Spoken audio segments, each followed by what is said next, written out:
Good evening, everyone. My name is Stewardship. I'm the Acting Vice Dean of Research and Internationalization at the faculty. I'd like to welcome you to tonight's lecture hosted by Professor Arnold du Plessis, Chair in Urban Law and Sustainability Governance. So allow me to welcome our distinguished guests, our students, and other friends of the Faculty of Law. A special welcome to our speaker of the evening, Professor Tracy-Lynn Field. Professor Field is one of South Africa's leading voices in environmental law and environmental justice scholarship, and we are deeply honoured that she has joined us tonight. Welcome, Professor Field. I would like to extend a warm welcome to members of the university's institutional management team. I see Professor Nicholas Smith and Dr. Ronald Retief. Welcome to you. To deans, heads of departments and of schools, Professor Wikus van Niekerk specifically, welcome to you. Welcome to members of the Presidential Climate Commission, officials from Stellenbosch Municipality, to colleagues from neighbouring universities, members of the legal profession, members of the media, to our students, our alumni, our postdoctoral fellows, and other guests of the faculty. I hope I mentioned everyone.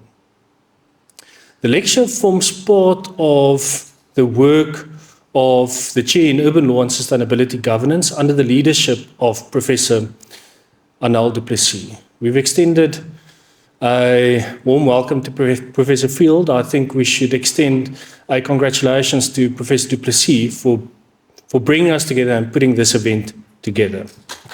Congratulations.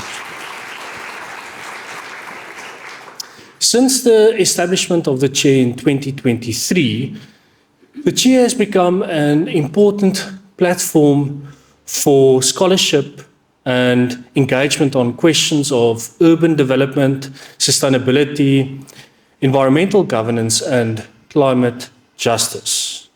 The work of the Chair reminds us that the law cannot stand apart or separate from major social, economic, and environmental challenges of our time. Questions surrounding climate change, sustainability, inequality, governance, and development are no longer peripheral concerns. They lie at the heart of legal scholarship, public policy, and constitutional democracy itself. And the lecture tonight speaks directly to these issues. Professor Field's lecture, entitled "Hold On, the Just Transition in an Age of Fear," engages with one of the defining challenges of our era. Our societies navigate transition amid uncertainty, disruption, and deepening equality, while still holding on to the promise of justice, sustainability, and human dignity. We are therefore particularly privileged to hear from a scholar of Professor Field's stature, a scholar whose work has for more than 2 decades shaped environmental law and justice scholarship in South Africa in thoughtful, rigorous, and humane ways. I'd like to thank you for attending tonight's lecture, for supporting this important initiative. It's now my pleasure to hand over to Professor Arnold du Plessis, who will introduce our speaker. Thank you.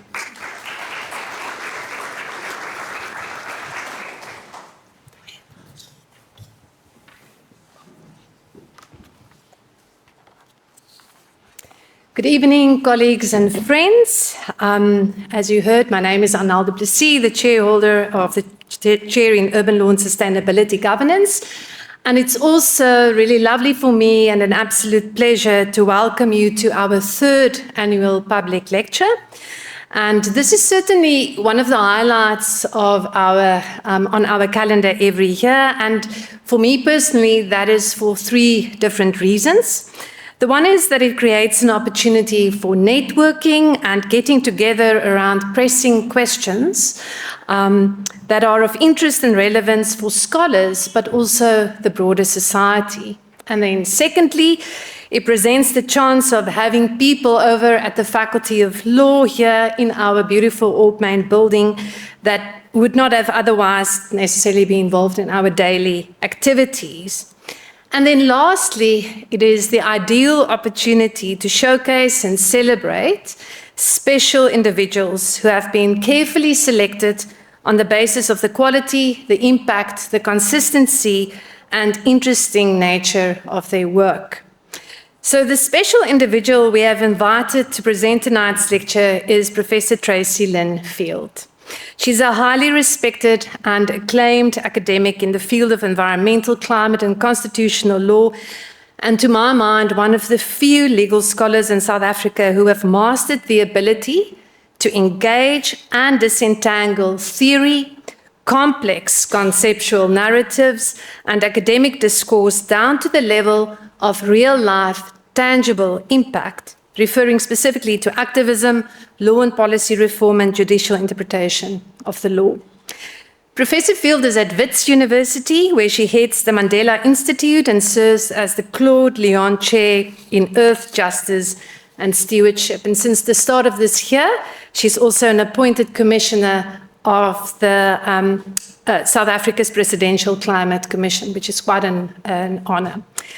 But when I asked Tracy to provide me with her CV saying a little more than this, she has responded in an unconventional and, to my mind, beautiful way. So please allow me, colleagues and friends, to read to you the short poem Tracy wrote to give you all here tonight a sense of who she is. Would you know me by my titles? Doctor, Professor, Advocate, Director, Climate Commissioner. Would you know me by my roles? Researcher, teacher, supervisor, partner, home MD, mother of 3, pet mother of 9. Would you know me by my passions? Music, music, music, making music, and movement. Or my anti-passions? Meetings and admin. What else would you expect an academic to say? Would you know me by my dreams? A sovereign, prosperous, interdependent, and resilient Africa. Or my fears? A broken earth. Would you know me by the footprints of my ancestors? Kebega, St. Helena, the Indekale Basin, and beyond. Or the dreams of my children? Chef, film director, the weatherman? Would you know me by my personality type? Empath, INFP, Enneagram 4, Wing 5, more of that later. Would you know me by my secrets? Yes, through all of this, you would know a little, perhaps, about this light, a light that joins yours in the unstoppable current of cosmic love. Please join me in welcoming to the front Professor Tracy-Lynn Field.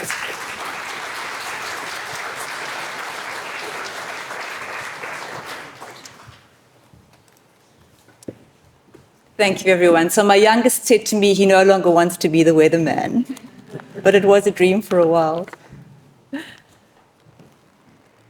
So thank you so much for being here. It's truly an honor, and from that introduction, you can see that you're in for something completely different. So Professor Broderick has already given a brief overview of what I want to share this evening, which is to talk about hope and fear and hope again, and and to acknowledge this time that we're living in, which is an age of anxiety. So one of the features of my personality type is emotional honesty. And the terrain that I'm going to explore with you this evening has been very much a personal journey. So I have been deeply affected by the current dislocations that we see in our world. And the resources I will share, especially those toward the end, have been ones that have really helped settle my own soul. So I hope that they will do the same for you. I don't believe that my experience is uniquely, singly, subjectively isolated, this experience of anxiety. Yanis Varoufakis, who is a speaker that I listen to on YouTube, he's the ex-Greek Minister of Finance and the author of Technological Feudalism, says this: each generation believes it is on the cusp of a great transformation. This is a delusion that everybody has suffered. But the current generation might be unlucky enough to really be on the cusp of this great transformation. This is due not only to the mutations of capital and the technological disruptions that we are seeing, but to a profound unraveling of our social and ecological contexts. And I want to explore these drivers of change that interact and intersect in complex ways and that generate worrying feedback loops. So in terms of the topography of this lecture, we're going to start on the top, we're going to start on the mountaintop, and then we're going to go down deep into the valley of desolation. And we're going to acknowledge our anxiety and trauma in the valley of desolation. And then there's going to be a moment of lightheartedness, which may include some audience participation. So you'll just have to listen carefully. And then we'll come up on the other side. The lecture today is also going to involve an art gallery tour of sorts. My slides don't have any text, but I've selected art that conveys, either through the work of the artist or the image itself, something that I wanted to convey. And I can assure you that none of the art you see will have come from an AI prompt, which I think must feel profoundly relieving.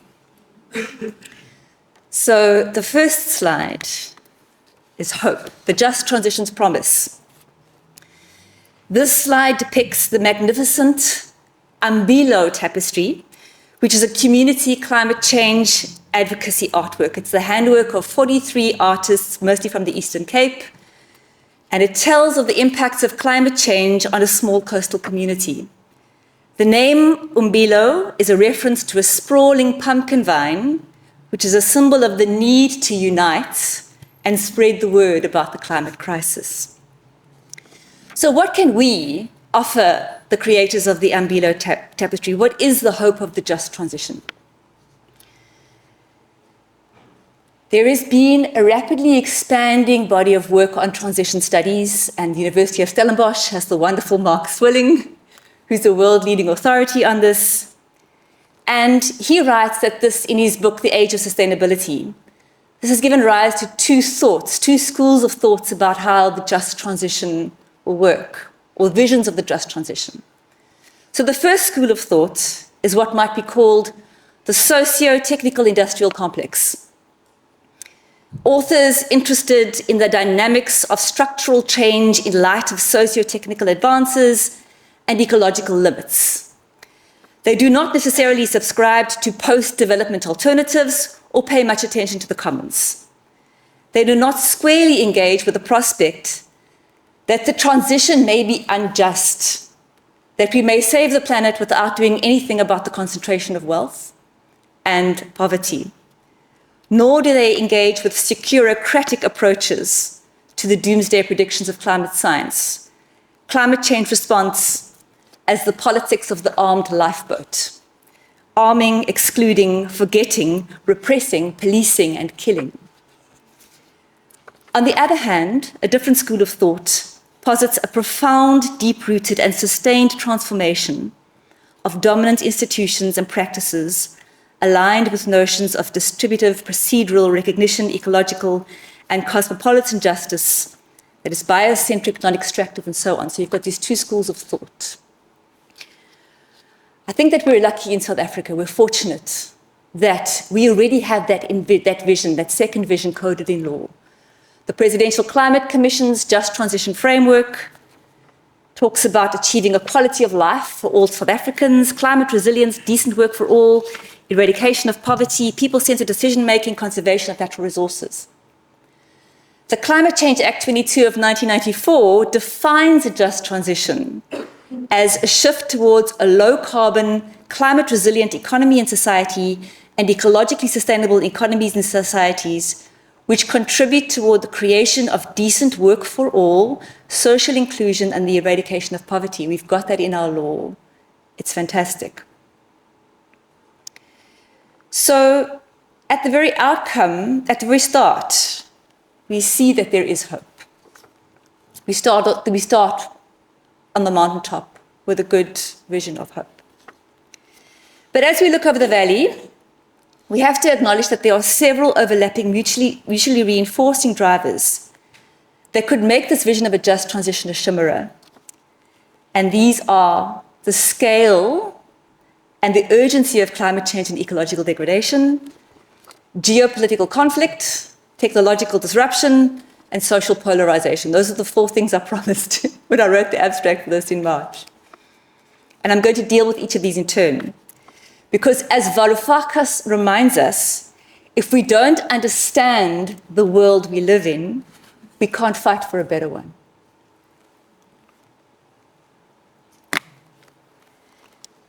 The age of fear, overwhelming change. Theme 1, waypoint 1, climate change and ecological degradation. So this depicts the artwork of Strydom van der Merwe, who is an alumnus of Stellenbosch University. He's a celebrated land artist who uses natural materials, whatever he can lay his hands on to create his artwork. This installation is called Red Flags, and red flags symbolize disruption.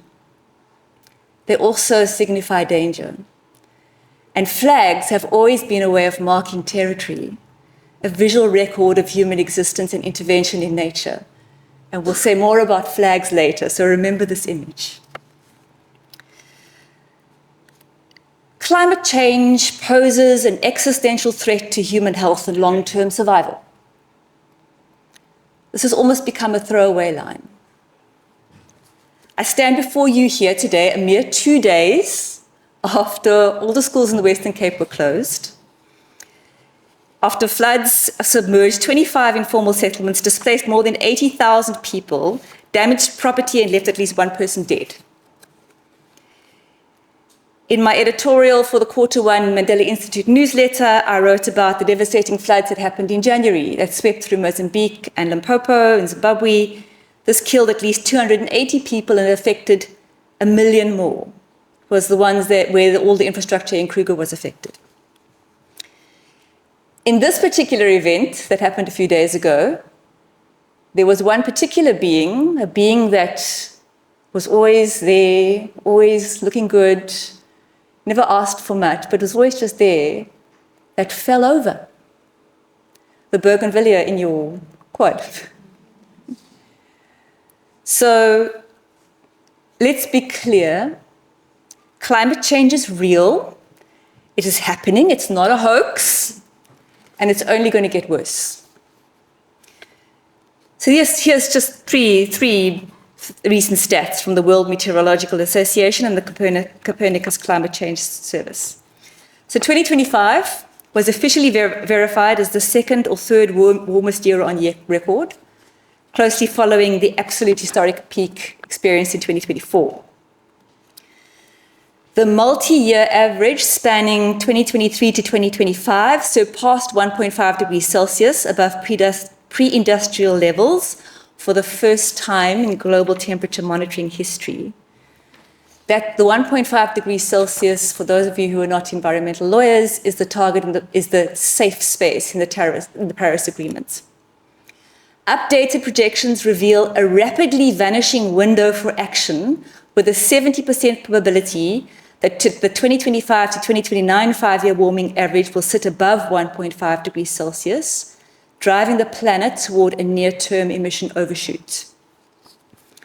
And in February last year, the combined sea ice coverage across the Arctic and Antarctic oceans plummeted to its lowest value since satellite records began in the late 1970s. Those are just 3 stats.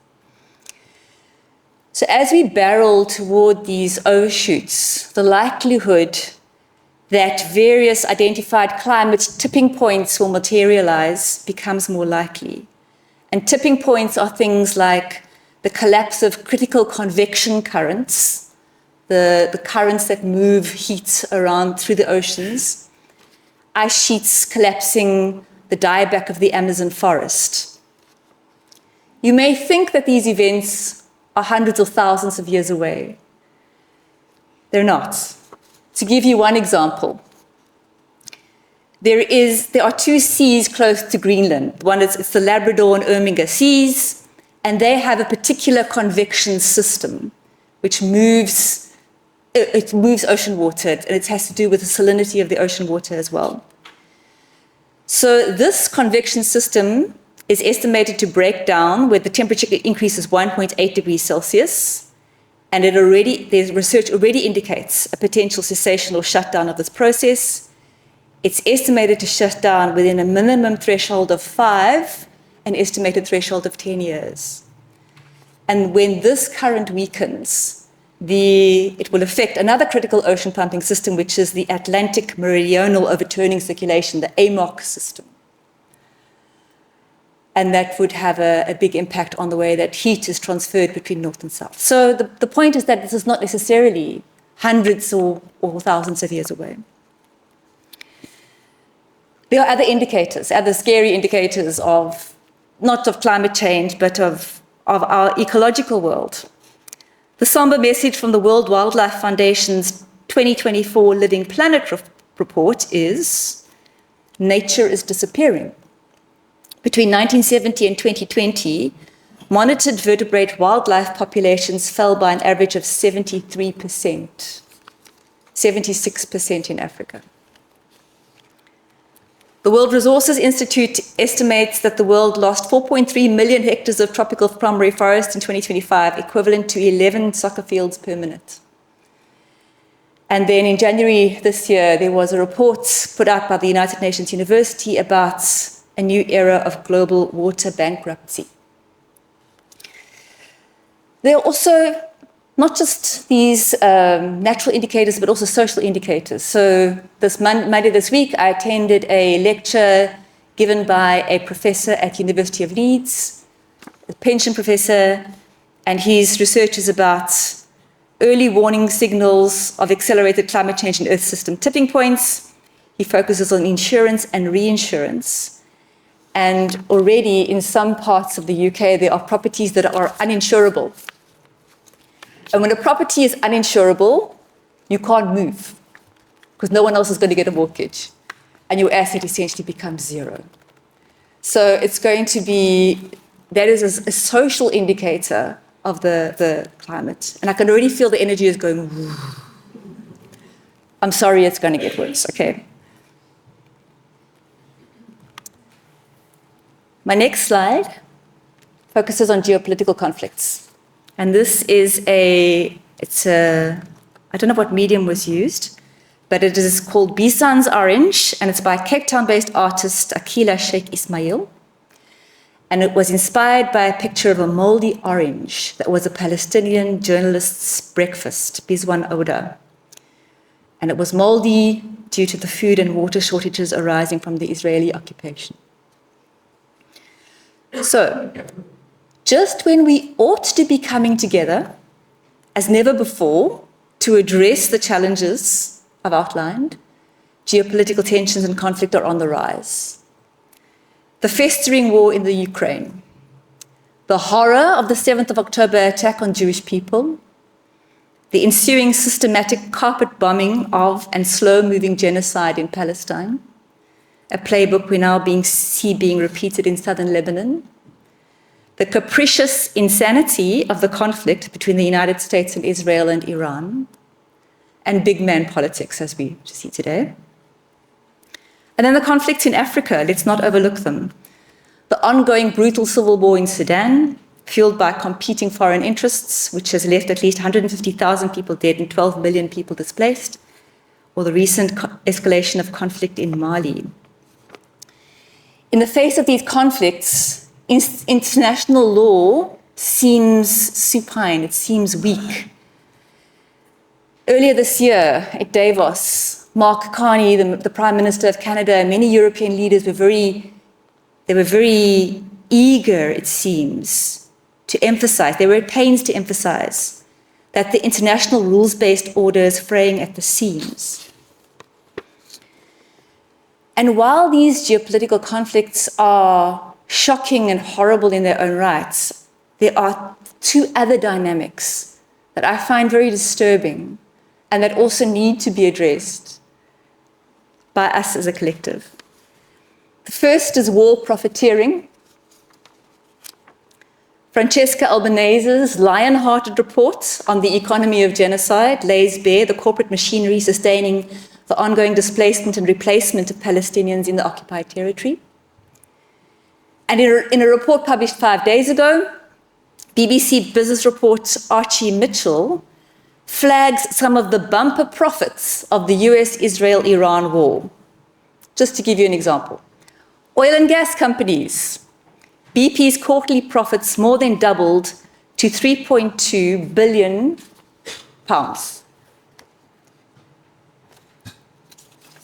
Shell reported a rise in first quarter profits to £6.92 billion. Total, £5.4 billion.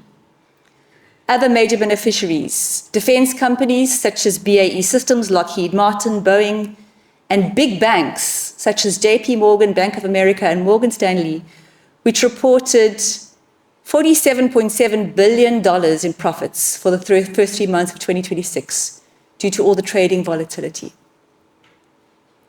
As a silver lining, there was a supercharged interest in the renewable sector, so that was good. The second dynamic around geopolitical conflict is what I see as the entertainification and gamification of war. So there's an endless stream of commentary, much of it humorous, on the war, if you just think about the Lego videos that are being circulated. It makes you wonder about, what is that fine line between satire that changes and satire that becomes a form of entertainment. So that's a question. But what seems unequivocally sick is the rise of prediction markets around war. So companies like Kelshi, recently valued at $22 billion and Polymarket, where you can make a ton of money on betting on the outcome of future events, including military operations and the outcomes of the war in Iran. There seem to be very few guardrails on insider trading. Recently, a US serviceman was arrested for wagering on the US capture of Nicolas Maduro. So this gamification of war, which has parallels elsewhere, it has parallels in our sick culture of online betting, and which, I won't go into that this evening, but it is as if we're creating a spectre that entertains us. So what does that mean for the just transition? My third waypoint into the valley of desolation is technological disruption. And this slide features the work of Senegalese artist Linda Dunia Rebaiz. After discovering the biases of text-to-image models in AI, Rebaiz decided to investigate the philosophical implications of techno-capitalism and its role in furthering systems of inequality. And her work presents an artistic form of resistance towards AI's revolution. And the piece is called "This Flower Doesn't Exist." So here I'm going to talk about two things. We're all reeling from the advances in AI. But there's something that lies beneath that preceded the rise of AI, which is just as important. And that is the development of cloud capital.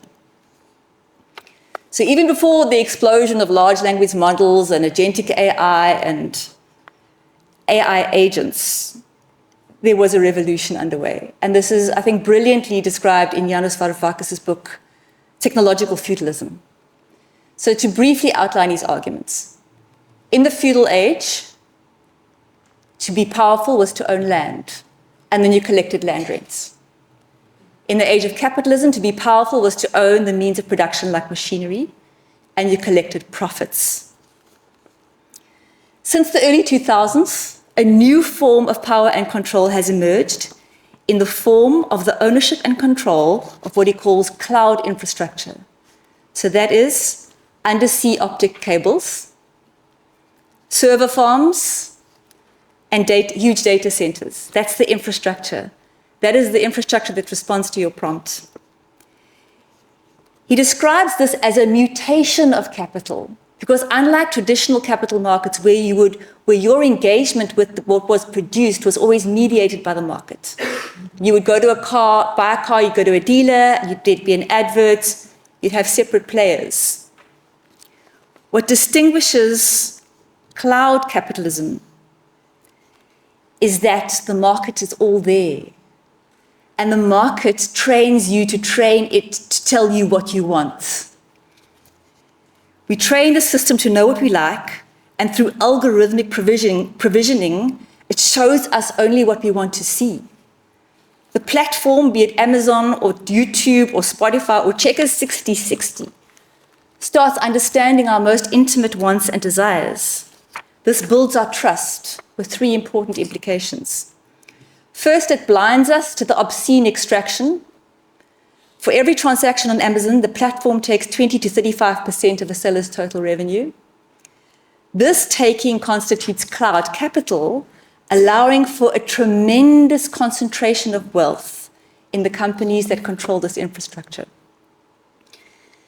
Second, and this is really important, we lose sight of the fact that we are seeing different worlds.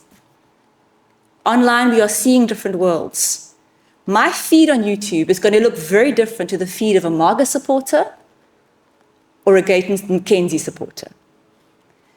We are skating on very shaky ice if we truly believe that the world as we see it online is the world as it is. And this has serious implications for how we meet each other to tackle the world's challenges with compassion and solidarity.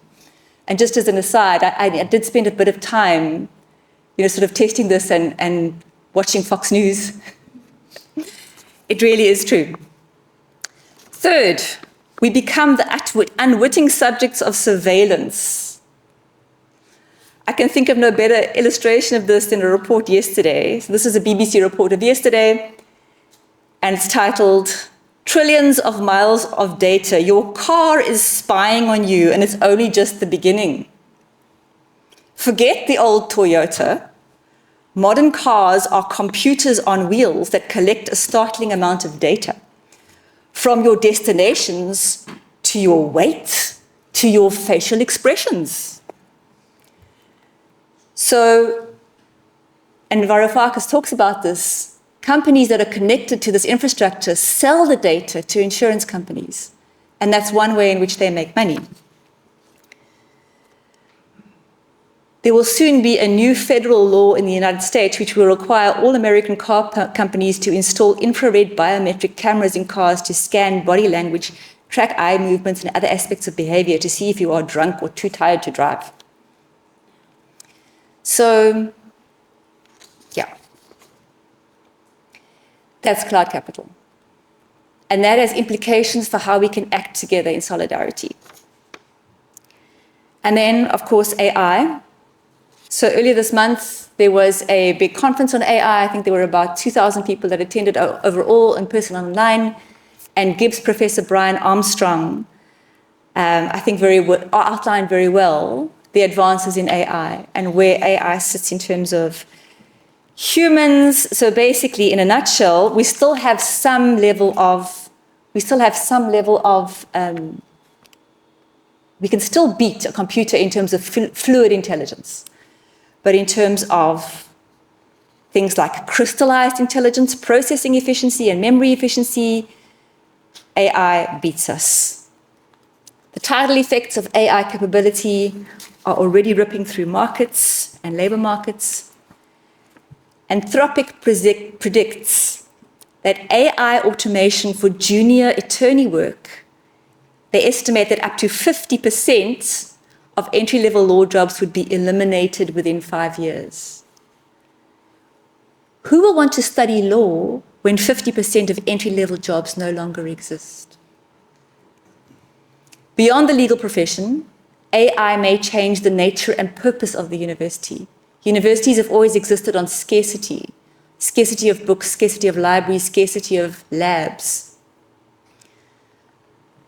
What happens to universities when it is no longer people that hold knowledge? Further, what happens to critical thinking when procedural knowledge is outsourced to the machine? How do we protect ourselves against cognitive atrophy when it is so easy for the machine to wade through terabytes of information and regurgitate a response to our prompts in seconds? And now the last point. I come to the final point of the descent into the valley of desolation, the theme of social polarization.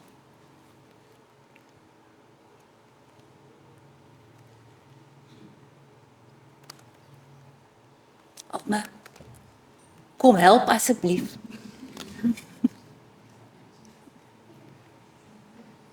Okay, so while Alma shifts the slide. Oh, should I just see that one? There we go. Okay. So this is an installation by Jane Alexander. Jane Alexander was one of her very famous pieces is The Butcher Boys, which was done during a state of emergency during the apartheid era. And her work explores the all too frequent drift of all varieties of power relations that consolidate into permanent structures and regular routines of authority and control, often instrumental in oppression and abuse. So, following on from the previous theme, in these digital echo chambers that we inhabit, we amplify our racial, gendered, ageist, religious, and ideological biases. In our engagement with cloud infrastructures, through all our clicks and our likes and our streaming, we unwittingly reinforce digital discrimination through these simple daily interaction mechanics.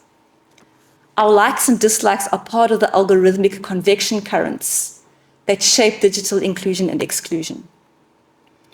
And that's driving polarization. It's driving our ability to unite. It's impacting our ability to unite. And then social polarization in the digital sphere rests on this bedrock of material inequality. So WITS has just launched it was launched at WITS, the board, the international, it's like the IPCC of inequality, basically. And its work rests on the World Inequality Report. So there have been 3 editions of that. The 2026, I just took a few statistics from that report. The top 10% of income earners earn more than the remaining 90%. The top 10% own 3/4 of global wealth, while the bottom half holds only 2%. Average education spending per child in sub-Saharan Africa stands at around 200 euros, compared with 7,400 euros in Europe and 9,000 euros in North America and Oceania, a gap of 1 to 40. These disparities shape life chances across generations and entrench a geography of opportunity. The global wealthiest 10% of individuals account for 70% of global emissions, underscoring how the climate crisis is inseparable from the concentration of wealth. And even as regressive forces push against feminist victories, on average, women earn only 32% of what men earn per working hour if unpaid labor is taken into account. So, extreme inequality and geographies of opportunity fuel migration, which in turn fuels discontent, racism, nationalism, xenophobia, the paroxysm of ICE, detention, deportation, and living concentration camps. And with that, we come to the bottom of the valley. Hold on, can you still recall the just transition?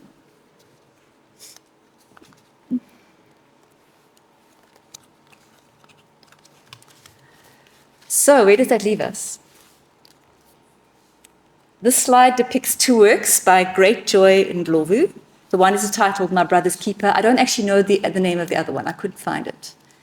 But it is described as a headline artwork that was donated to the Institute for Healing of Memories, which is an organization founded in 1998 to create safe spaces for individuals and communities to share their stories, confront trauma, and begin the process of healing and reconciliation.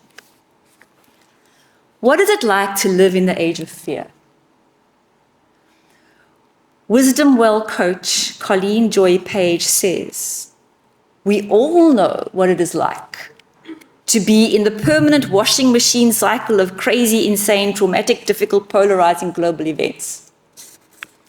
And that's just for the spectators. To live in the world I've described is to be at the very least anxious. In my lecture, notes here, I cite some research done in America. Basically, the fastest rise in anxiety is amongst young people. Jonathan Haidt has written a book, The Anxious Generation, where he talks about how society has overprotected children in the physical world while underprotecting them online. The result is a global epidemic of adolescent mental illness. People also measure climate anxiety. There is something called the HOG, Eco-Anxiety Scale, which comes from a researcher whose surname was Hogg, surprisingly. And it measures affective symptoms like, it asks people about different environmental conditions, such as climate change, environmental degradation, species extinction, etc. It's got 13 items. So testing this in Australia and New Zealand, Hogg found that over 1/3 of participants never experienced eco-anxiety, lucky for them.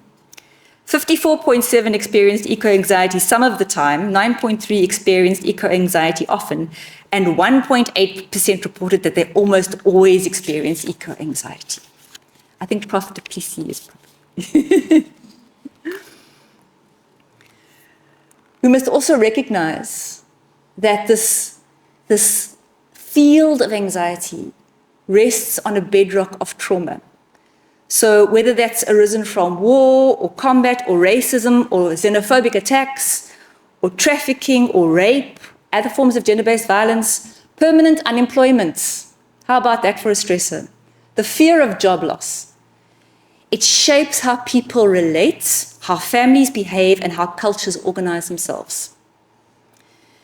Psychiatrists like Judith Herman and Bessel van der Kolk have written persuasively about how trauma is held in the body, which manifests in patterns like hypervigilance, dissociation, fragmentation, and reenactment.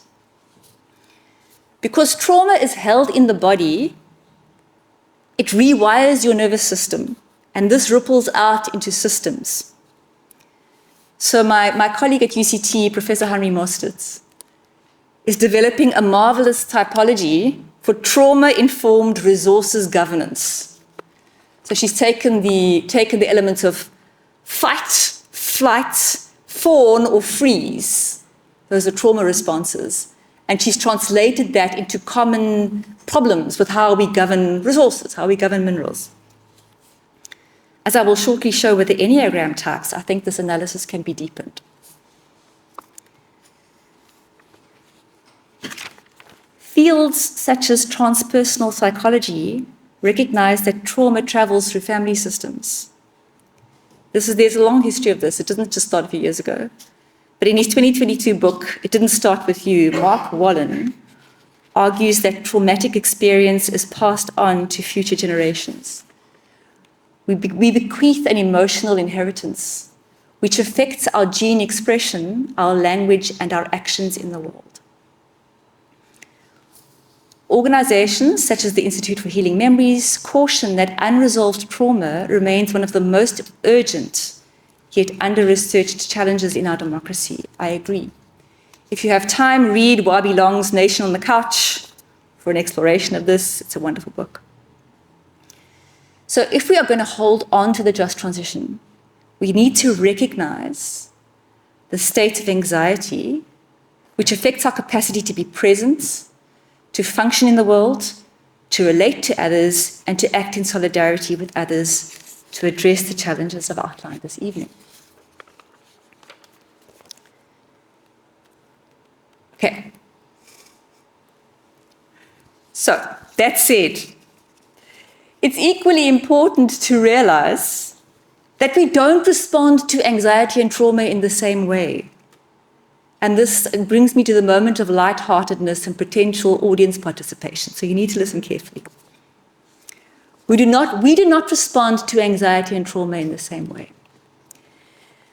So when I mentioned to my teenage children that I was going to talk about the Enneagram tonight, there was much howling and eye-rolling. I can't believe you're going to talk to them about that. Because I, of course, have analyzed the Enneagram types, and I say things like, it's critical for an Enneagram 4 to tidy her room. She really needs structure. Or that's you don't read books because you're an Enneagram 7. So I don't know if any of you people are familiar with this map of personalities, but it has been captivating communities for decades, as Mike Morrell writes. And it seems to have only become more popular in recent years. And there's a treasure trove of information about Enneagram types online. It has become very popular. And you could find corporations do it. They charge you a lot of money to come test everyone and tell you what your Enneagram type is. But this system is a lens for understanding power, purpose, and passion. It is a guide to understanding 9 realms of experiencing and perceiving reality and responding to it. And the origin of this system lies in Sufism, which is the mystic tradition of Islam. It was kept secret for centuries, preserved only through oral tradition and passed on from master to master. As late as 1949, the Russian mystical writer Uspensky wrote that the knowledge of the Enneagram was preserved in secret, and what was made known in writing was incomplete and theoretical form. Basically, it was introduced to the West by a Bolivian philosopher, Oscar Ichazo, who founded the Arica School in Chile, and you can still go online and see the Arica School. As recently as 1981, it was written that not much has been written about the Enneagram, but that has really exploded since then. But much of what you read online doesn't recognize that this was initially a spiritual practice. And identifying 9 patterns, 9 fixations that people have, which are in a way an invitation to do things differently, but that those 9 fixations are also an image of the divine. That if you take all of those 9 ways of being together, you would have the full picture of the divine. So no one number is more important than the other, and this is true diversity, equity, and inclusion. So each of these fixations gives something to the common good. And if you tend to focus more on yourself and not on the common good, that gift gets perverted. So there's levels of health, from very unhealthy to healthy. At unhealthy levels, when acting under stress, each type can do great harm to themselves, but in different ways. Okay, so I'm going to go briefly through these numbers. It's not going to take us long. And as I go through the motivations and how that number tends to respond under stress, I want you to have that aha moment. Oh, that's me. That's me. I already disclosed I'm an Enneagram 4 wing 5, and it's out there. But as I talk now, and I'm going to just capture what I think, how that number tends to respond under stress for the just transition. So we start with the bottom row, the challenger, the peacemaker, and the reformer. And you can see on the left-hand side of the screen, it looks like you see 9 at the top, then 8 and 1, 7, 6, 5, 2, 3, 4. So the ones at the top are the gut-based energies.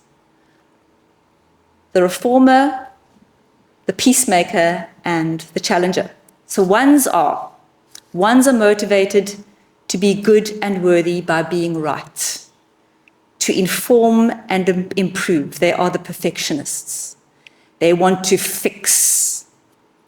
Nelson Mandela, Mahatma Gandhi, and Greta Thunberg were all likely number ones. When under stress, they become overly self-controlled and principled, impose order, perfect work, heighten their inner critic, and they tend to become more active and energized under stress. They love institutional frameworks. They love order and structure, sticky post-it notes. Number 8 are the challengers or the protectors. They need to feel in control, to protect themselves and others and the environment, and to make an impact. The way that they respond to stress is they deny. They become more authoritative and confrontational. They take control of the situation to ensure they are not controlled by others. Examples, they fight. Winston Churchill, Martin Luther King, and Donald Trump. Very unhealthy 8. Number 9, the peacemaker. They are motivated by a sense of worth and belonging, by creating peace and harmony. They are the negotiators, the peacemakers. But under stress, they tend to dissociate and suppress the uncomfortable emotion to maintain their inner peace. They become compliant and numb to the situation, often feeling paralyzed or resigned. Examples include Morgan Freeman, Queen Elizabeth, and I personally think President Ramaphosa is a 9, although he's not resigning. So those are the gut-based energies. Down the left-hand side, right-hand side, I don't know, you have the heart-based energies. Number 2, the helper and the giver.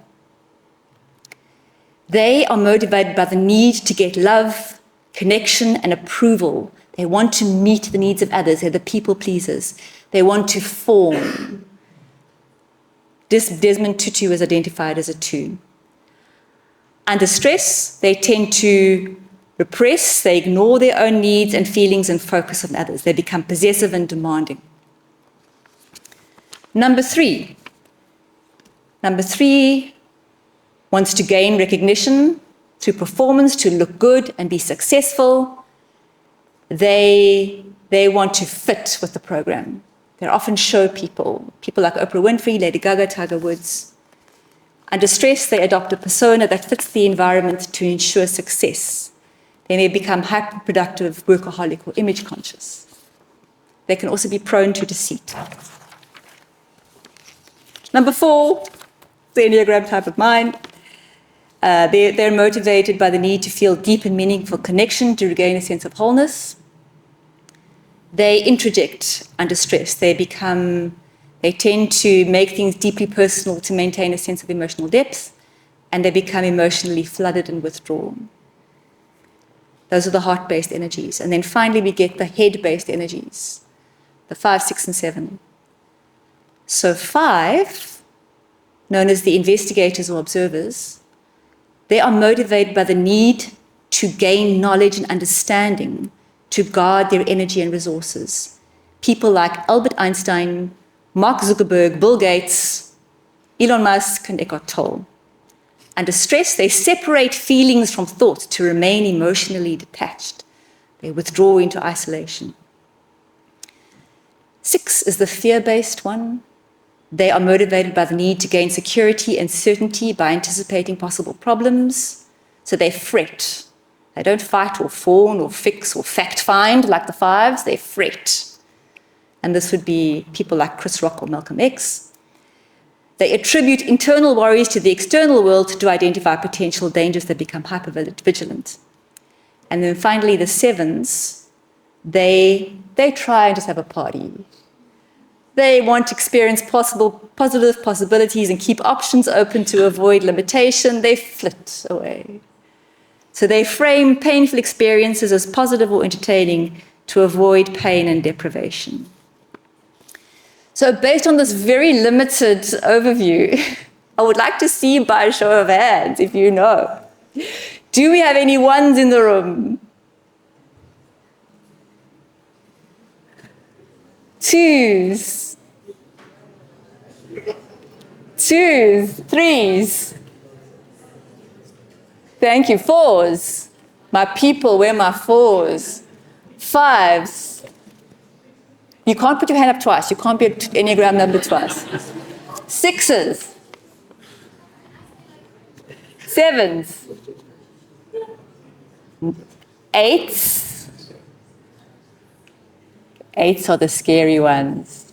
And nines. Thank you. Okay, thank you for bearing with me. So, I've experienced this in theory, but I've also experienced it experientially in workshops, where you assemble all the ones together and then you feel the one energy. And then you feel the nine energy and they're very different. But here's the thing, right? Who's leading the world? The most popular Enneagram personality types among political leaders are 3 wing 2, meaning 3, which also has 2 characteristics, 1s and 8s. And you could see the 5s, the concentration of 5s. Who's leading the world? It's not necessarily the same personality type that's leading the world. And so those people, when they're leading the world, are going to be inhibited by the inherent limitations of their type. So this is what, just to see, 8s, for example, what they are like. This person is very aware of living in an unjust world. He is sensitive to any unfair actions or thought directed at him. His immediate response is that of revenge. The 8s are punishers in the name of justice. Vengeance is mine, says the 8. The 8s know how to get their way, how to intimidate others less forceful than themselves. They can spot others' weaknesses and are not above exploiting them. Yea, though I walk in the valley of darkness, I shall fear no evil, for I am the meanest son of that beep in the valley. I think it's extremely helpful to know this and to understand that people function at a range of health. So, we've come to the bottom of the valley, we've had our moment of lightheartedness and illumination about different potential paths of regression, and now we're coming up on the other side.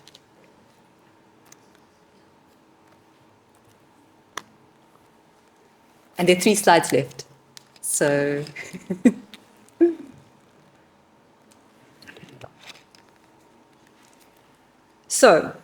having reflected on the state of the world, having recognized our individual and collective anxiety and trauma, having learned more about 9 potential paths of regression, what are our moorings? What keeps us in place? What are the clear fixed points that allow us to stay anchored and true to the goal of a just transition? So in my ascent, there are 3 waypoints, as there were 4 waypoints coming down. So the first one is law. In the slide, we see some artwork from artist Jaco Sieberhagen, who found a piece of driftwood in a river around the Worcester Mountains and sculpted it into a judge. It's called Judge. He aimed to leave the original weathered wood as untouched as possible, drawing from its expressive texture instead of imposing his will on it. The work embodies the protective obligations the judiciary has towards the environment. So, what do I say about law to a group assembled in the Stellenbosch Law Faculty? I'm sure you'll all agree, law is important. We talk about law being enshrined. We stand on the law. Law should be the soapbox for justice as collective love. Law defines the contours of the state and shapes markets. In my book, State Governance of Mining Development and Sustainability, I draw on Carl Polanyi's theory of the double movements to describe how law both defines the landscape for mineral extraction, while at the same time curbing its worst excesses. Law always has this critical guardrail function, which is why we clamor for rules on climate change and the conduct of war and AI and the protection of vulnerable groups and minorities. Law matters.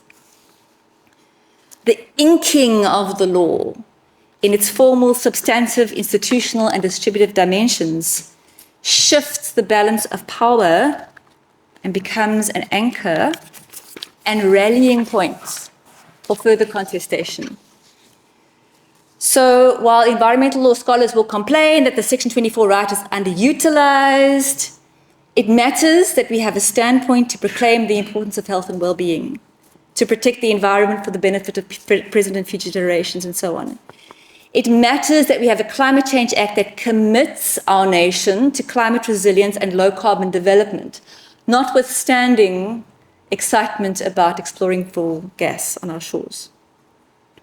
And this same Climate Change Act establishes an institutional accountability framework for climate adaptation and mitigation.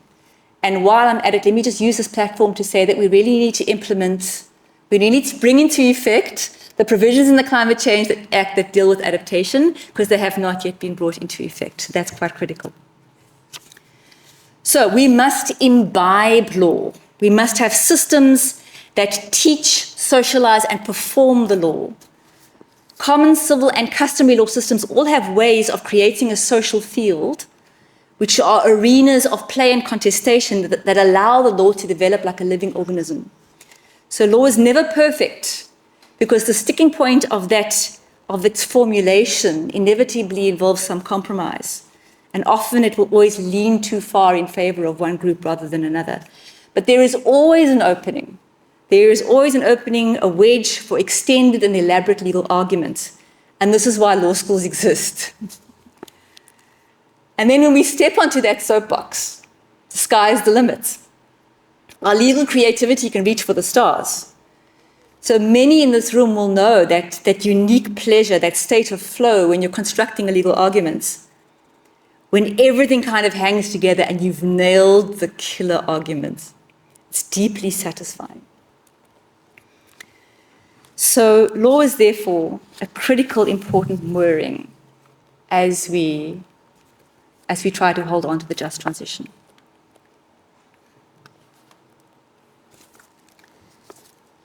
The next slide is about morality. And this is an artwork by Peter Coronier. And it is, I didn't have any more detail about the work, but it's titled Man Speaking Out Against Abuse.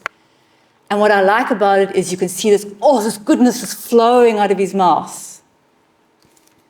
So how can morality moor us to the promise of the just transition? So you can tie yourself up in serious knots about trying to distinguish morality and ethics. They are often collocated, as in the statement. Climate morality ethics is now a recognized branch of philosophy, undergirded by the tenet that climate change is fundamentally a moral crisis and not just a technical one. So why is climate change a moral crisis? Why is it a moral issue? It doesn't fit the prototypical moral dilemma where you've got an identifiable perpetrator, an identifiable victim, within close physical and temporal proximity of each other. That's the typical moral dilemma. What makes climate change different is that cause and effect are dispersed across time and space. Systemic harm is often bound up with systemic benefits. That's the climate hypocrite problem. And responsibility is fragmented, diffuse, and difficult to enforce. So notwithstanding this difficulty, there's a lot of resources on climate moral principles. In addition to the justice tenets of distributive, procedural, restorative, ecological, cosmopolitan justice, you have, for example, the 2017 UNESCO Declaration of Ethical Principles in relation to climate change.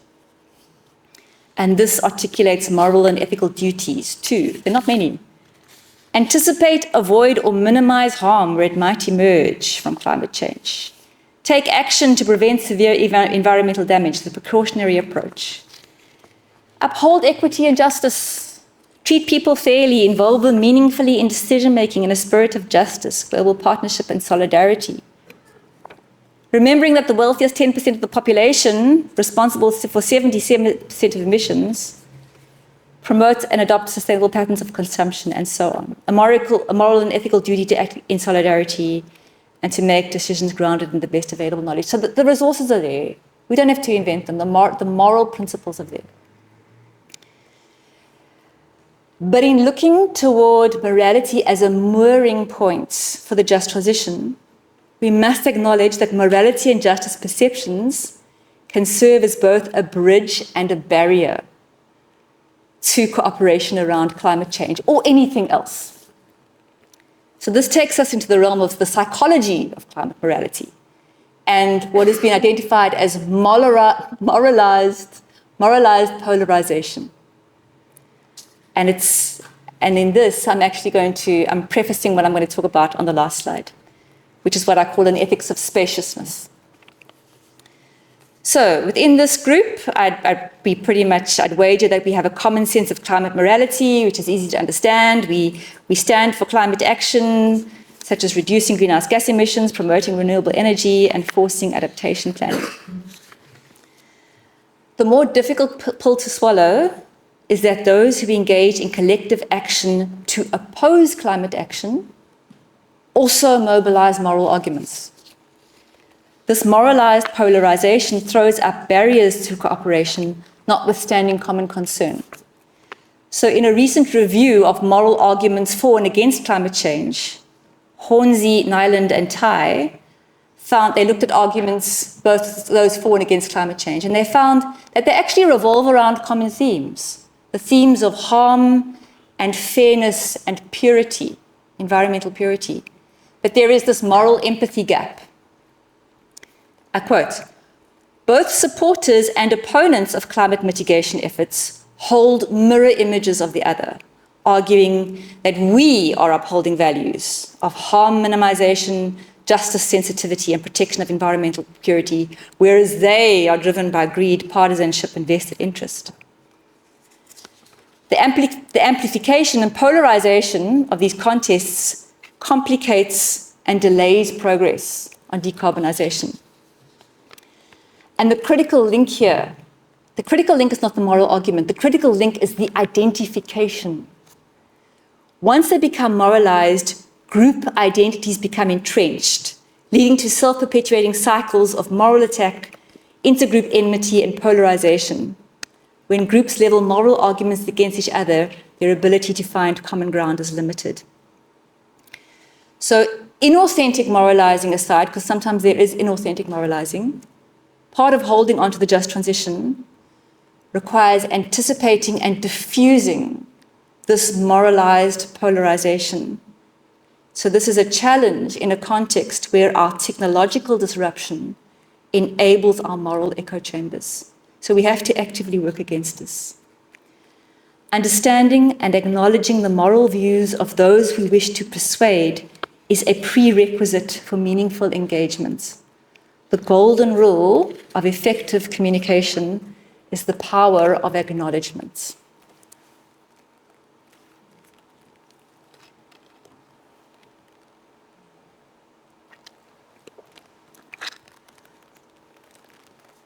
And that brings me to my final point, final theme on the ascent, which is ethics.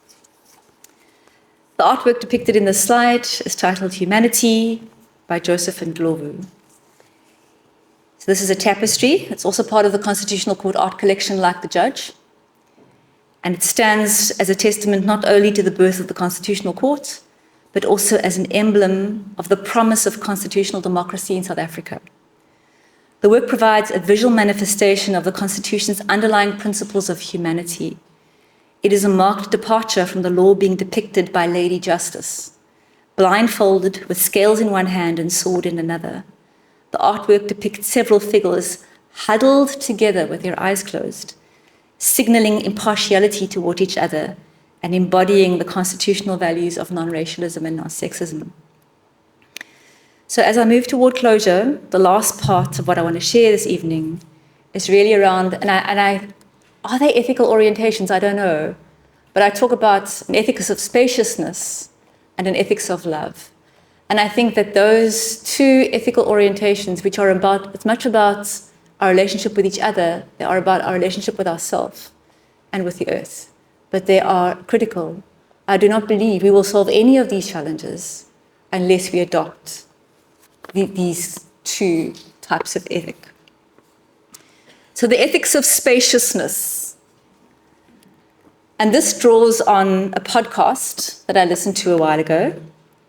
And it is by that wisdom well coach I mentioned earlier, Colleen Joy Page. And when I listened to it, I was very troubled that evening about everything that was going on.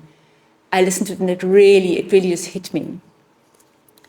And then I've drawn from it to speak with you tonight.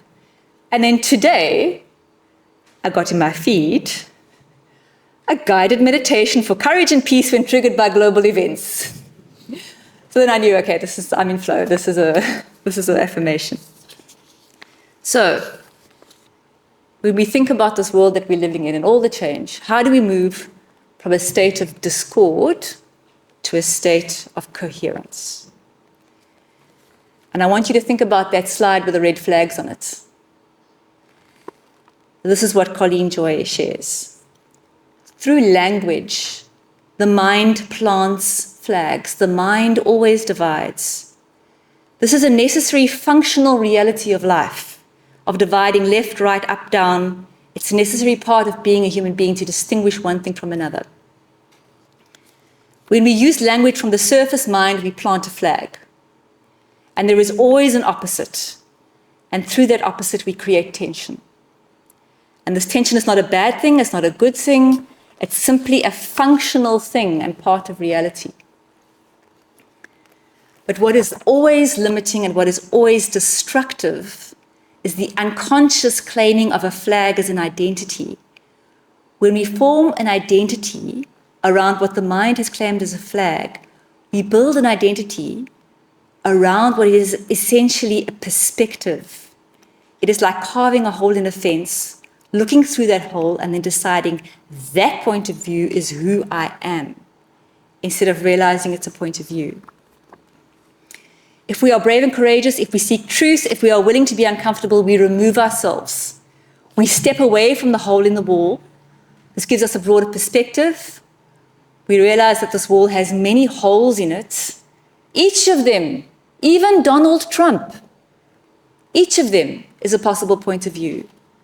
How can it be that I claim one as an identity and go to war with another point of view? The deeper truth is to see the flags as functional, but not as identity.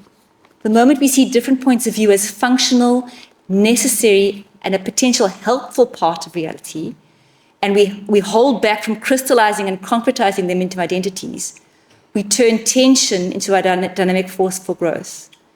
Where I am willing to meet someone who has a different point of view on the bridge. I'm willing to understand that these points of view are different and that difference doesn't divide. And that difference then has the opportunity to invite growth. So ask yourselves this evening, where do I form an identity from a point of view? Where am I claiming an I from a limited way of seeing? Where am I creating a limited way of being from a hole in the wall?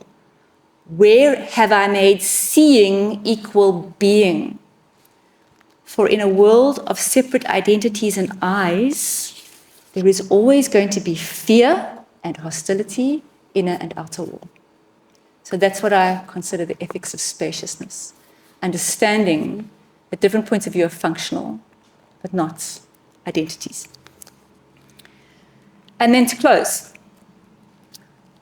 a love ethic. So an ethic of spaciousness opens up enough space to practice a love ethic. And in this portion of the lecture, I draw inspiration from the Black feminist philosopher Bell Hooks, who wrote a trilogy of books called About Love. And the first one is called All About Love, and it's a little red book. And I had the book and I read it, and I was so excited 2 years ago when I was going to Edinburgh, and I put it in my suitcase, and it was zipped on the top. And when I got to Edinburgh, the book was no longer there. It was very sad. And then just 2 days ago, I was at an orchestra concert practice and I saw the book was for sale. I didn't buy it because it was too expensive. I just got it online. But then I thought, okay, I need to bring in books as well. So, 3 things about love. First, from her work, love is a choice. She spends a lot of time in the book defining love. And she talks about her search for the definition of love. And in the end, she settled on a definition proposed by M. Scott Peck in the book the road less traveled. And he defines love as follows, that love is a verb. It's an act of encapsulating intention and action. It is marked by the will, this is the definition, to extend one's self, the purpose of nurturing one's own or another's spiritual growth. That's the definition of love. So love is not a feeling, love is not something that happens to you. It is not the feeling we get from cathexis, from invested emotions in other. It is always a choice, and it is a mix of ingredients of care, affection, recognition, respect, commitment, and trust, as well as open and honest communication. But the most important point to underline is that love is a choice. Second, and this is from chapter 6 in a book on a love ethic, love requires courage.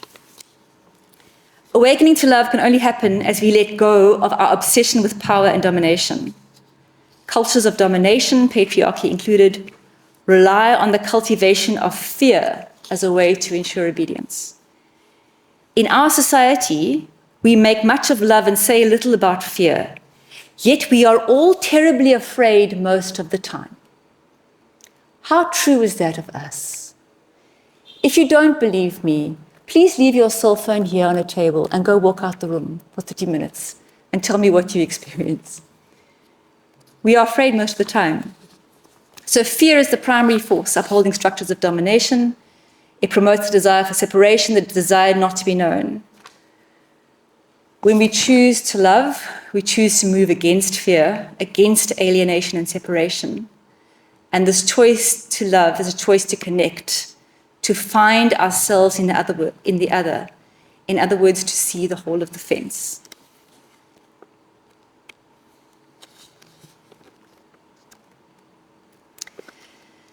So, to live our lives based on the principles of a love ethic, we have to be courageous. We have to learn to face our fears.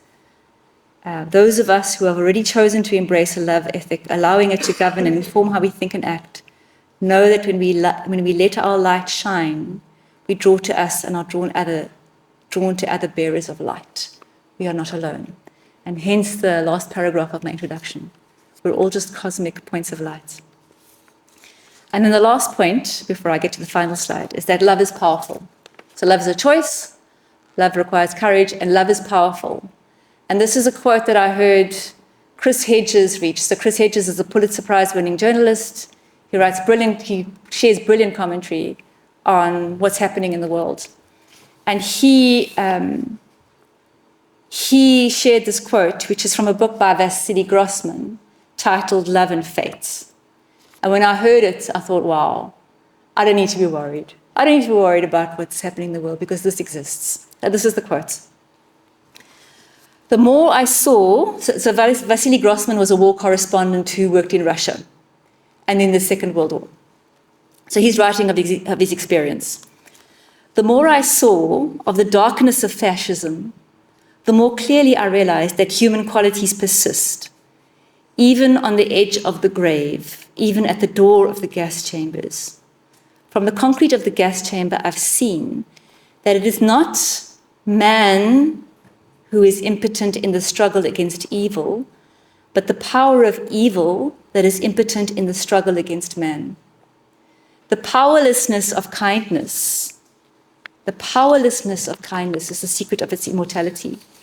It can never be conquered. The more stupid, the more senseless, the more helpless it may seem, the vaster it is. Evil is impotent before it. The prophets, religious teachers, reformers, social and political leaders are all impotent before it. This blind, dumb love is man's meaning. Human history is not the battle of good struggling to overcome evil. It is a battle fought by a great evil, struggling to crush a small kernel of human kindness. But if what is human in human beings has not been destroyed even now, then evil will never conquer. So, to conclude, and this is another Stratum van der Merwe piece. Stairway to Heaven. How do we hold on? How do we hold on to the just transition? The just transition is a vision of utopia. To hold on to it, we need to know the world that we're living in. We mustn't shy away from all of the difficulties outlined, going down into the valley of desolation. We must acknowledge anxiety and trauma and understand how it lives through our body, through our family systems, through our societies. We should do some work to understand different paths of regression. We all have to work on ourselves. We should protect the playful sandbox of law. We should temper our climate moral polarization. And we should practice an ethics of spaciousness and love. Thank you for your attention. Let's see.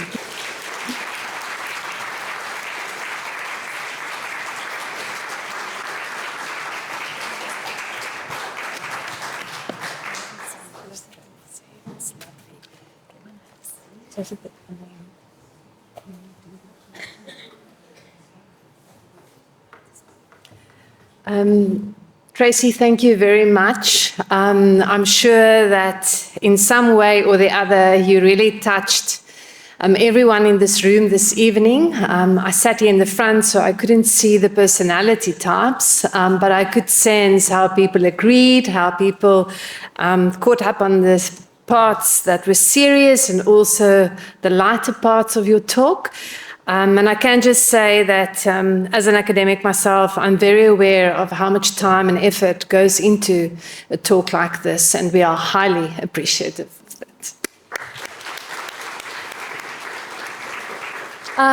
Colleagues, friends, any questions, comments, remarks? I can perhaps indicate that after this we'll have a round of, well, quick thank you by Professor Philip Sutherland, and then we'll have refreshments and Professor Field will be there. But for now, I invite any observations from the younger generation. Ada. This is purely from a curiosity perspective. But I wanted to know, I think in academics, we so often, when we're presented with info or like you took us on the journey of the just transition and how to hold on, we're so often presented with data and statistics and graphs. I wanted to know why you chose artwork specifically to convey your argument and strengthen your argument.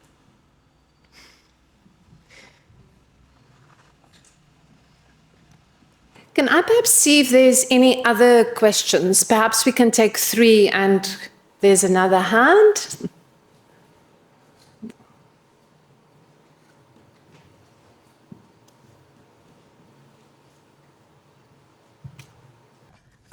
Thank you so much for the beautiful and refreshing lecture, which was not all about the law, which was about inner work and all of that. I loved it. I wanted to understand, when it comes to the concept of just transition, how do we put it in a language, or how do we vernacularize it in a way that people who are not familiar with the law can actually understand? I love how you use the enneagram and all of that to explain it, but that might not make sense to someone who is at the village there or someone who is not in the city. How do we put it in a language that they understand in the way that you use the enneagram and all of that? Thank you.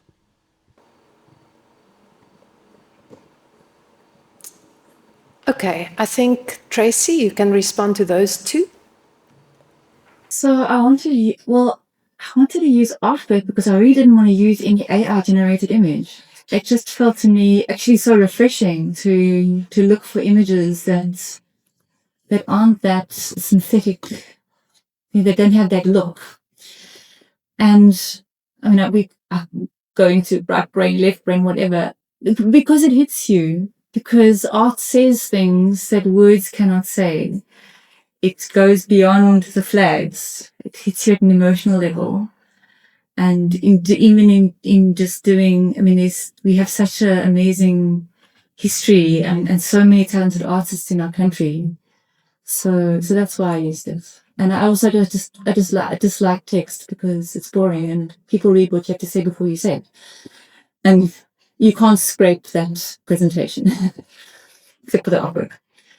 And so to your question of, how do we translate that? I mean, that's always a question, right? And in our first physical meeting in the Climate Commission, that was really, that was an important point of conversation, because the point is made that people use different. People are already talking about climate change and they have a language for climate change, but it's not the dominant language. We have this very technical language. So I don't believe that's one person's, that's going to have to, that's a huge translation effort. I think it is a very valuable thing to do. I know I would encourage young people. I have a student that I'm supervising who has an organization called RACE, which is about translating climate change into for rural people. So there's that active translation that's required. But I want to come back to the point that the people who need to change are the wealthiest 10%. They're actually you and me. So, yeah, that's the language of translation is important, but I want you to remember that the climate crisis cannot be divorced from the concentration of wealth.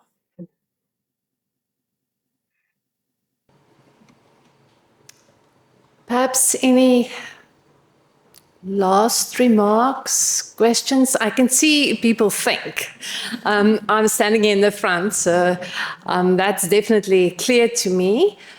I'm then going to invite you, on behalf of Tracy, to engage her during our reception downstairs, and I will ask Philip now to join me here in the front.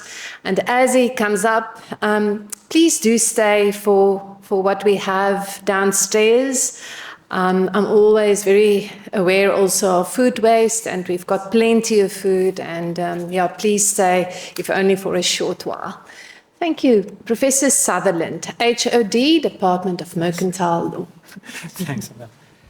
Thank you very much. So, firstly, I want to thank Annette van Tonder, who has been the main person behind all the logistical arrangements, including the invitations, the reception, and so forth. Then to the members of the Urban Law and Sustainable Governance Chair. Perhaps you can all just stand up so that everybody can see who you are. So it's Christian van Skalkwyk, Alexia Kaywood, Dr. Luzuku Mdunyelwa, Aileen Nyoma, Carmen Walters, Robin Beyer, Kamago Luvo, Michaela O'Donoghue, Liam van Wijngaard. So this is a very busy chair.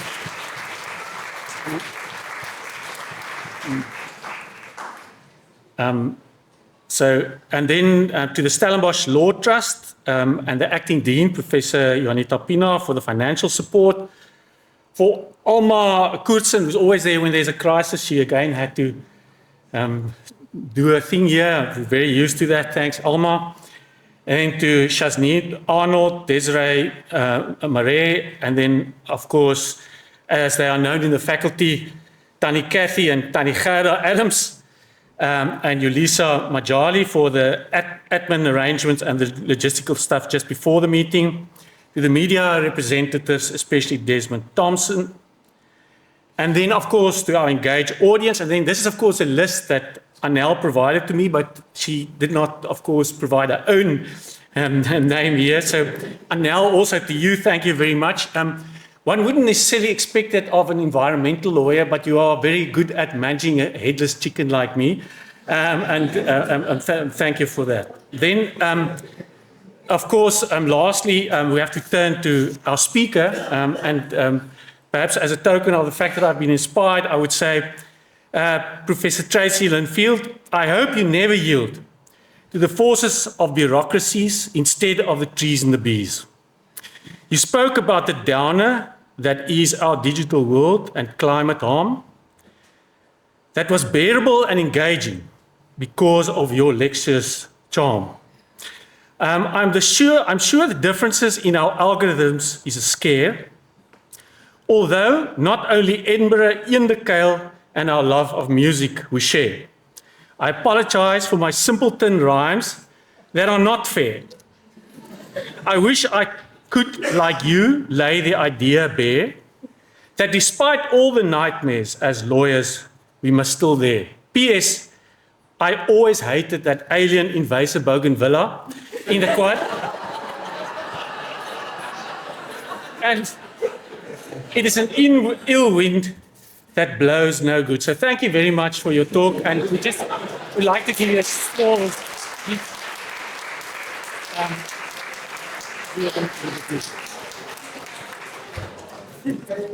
So this. It's a trend, guys. It's a trend. And then I invite you all to have a drink and something to eat with us in the quad. Thank you very much.